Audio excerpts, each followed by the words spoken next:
పార్టీలోకి నాయకులు క్యూ కట్టడం కామన్. కానీ ఇక్కడ మాత్రం సీన్ రివర్స్ అయిందట. ఆ ఒక్క నియోజకవర్గంపై స్పెషల్ ఫోకస్ పెట్టి మరి పార్టీ బాధ్యతలను మోసే లీడర్ల కోసం వేటాడుతోందట గులాబీ పార్టీ. ఇకపై ఆ నియోజకవర్గంలో పక్కా లోకల్ ఫార్ములాతో పాటు బీసీ నినాదాన్ని ఎత్తుకునేందుకు గులాబీ పార్టీ రెడీ అయిందట. అసలు ఎక్కడ నియోజకవర్గం, బీఆర్ఎస్ వ్యూహం ఏంటి? Let's watch the story.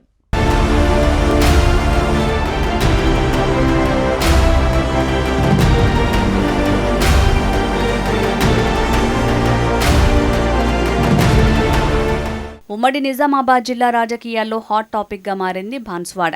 ఈ నియోజకవర్గంపై గులాబీ అధినాయకత్వం స్పెషల్ కేర్ తీసుకుంటోందన్న ప్రచారం ఊపందుకుంది. కంచుకోట లాంటి నియోజకవర్గంలో గులాబీ జెండా ఎగిరిన మాజీ స్పీకర్ పోచారం శ్రీనివాసరెడ్డి కాంగ్రెస్ గూటికి చేరటంతో అక్కడ బీఆర్ఎస్కు పెద్ద దిక్కు లేకుండా పోయింది. క్యాడర్ స్ట్రాంగ్గా ఉన్నా నడిపించే నాయకుడు లేక క్యాడర్ తీవ్ర నిరాశలో మునిగిపోయింది. అయితే ఇప్పుడు ఆ లోటును భర్తీ చేస్తోందట. వచ్చే ఎన్నికల్లో పోచారం అండ్ ఫ్యామిలీని ఢీకొట్టేందుకు మాస్టర్ ప్లాన్ వేసిందట బీఆర్ఎస్.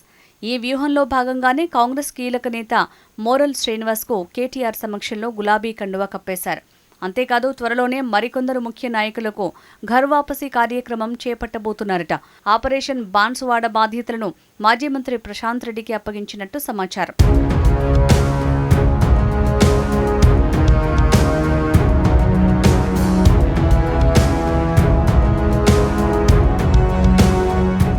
నిజానికి బీఆర్ఎస్ హయాంలో పోచారంకు దక్కిన ప్రాధాన్యత మామూలుగా ఉండేది కాదంటారు కారు పార్టీ నాయకులు. గజ్వేల్, సిద్దిపేట, సిరిసిల్ల కంటే ఎక్కువగా బాన్సువాడకే డబుల్ బెడ్రూమ్ ఇల్లు ఇచ్చారు అన్నది గులాబీ వర్గాల వాదన.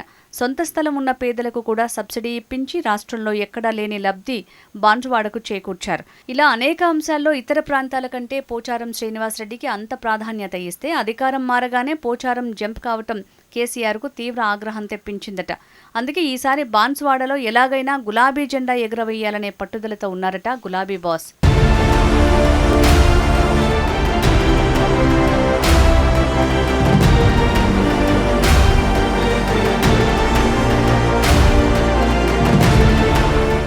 ఇక బాన్సువాడ గ్రౌండ్ రియాలిటీపై బీఆర్ఎస్ జరిపించిన రహస్య సర్వేలోనూ ఓ ఆసక్తికర విషయం బయటపడిందట. నియోజకవర్గంలో మెజారిటీగా ఉన్న బీసీ సామాజిక వర్గాలు ఈసారి పొలిటికల్ జెండా ఎత్తేందుకు సిద్ధమయ్యారనే చర్చ జోరందుకుంది. ఇప్పటివరకు ఆధిపత్య వర్గాల చేతుల్లోనే నలిగిపోయామని ఈసారి బీసీ నాయకత్వానికి నిజానికి బాన్సువాడ నియోజకవర్గంలో దాదాపు 45% నుంచి 50% పైగా ఓటర్లు బీసీ సామాజిక వర్గానికి చెందినవారే అన్నది ఓ అంచనా. అంటే ఏ అభ్యర్థి గెలుపోటములైనా బీసీ మద్దతుపైనే ఆధారపడి ఉంటుంది అన్నది ఈ అంచనాని బట్టి తెలుస్తోంది. ఇక దీనికి తోడుగా ఈసారి బాన్సువాడలో నాన్ లోకల్ వర్సెస్ పక్కా లోకల్ అనే చర్చ కూడా తీవ్రంగా మొదలైందట.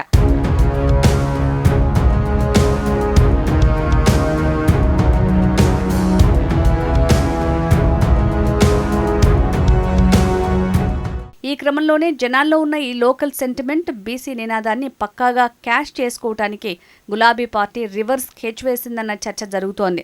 జనం డిమాండ్నే తమ గెలుపు నినాదంగా మార్చుకుని బీఆర్ఎస్ బాన్సువాడ సీటును తిరిగి దక్కించుకుంటుందా, లేక పోచారం శ్రీనివాసరెడ్డి తన సుదీర్ఘ రాజకీయ అనుభవంతో మళ్లీ అక్కడ ఆధిపత్యం చెలాయిస్తారా అన్నది తేలాలంటే కాస్త వేచి చూడాల్సిందే.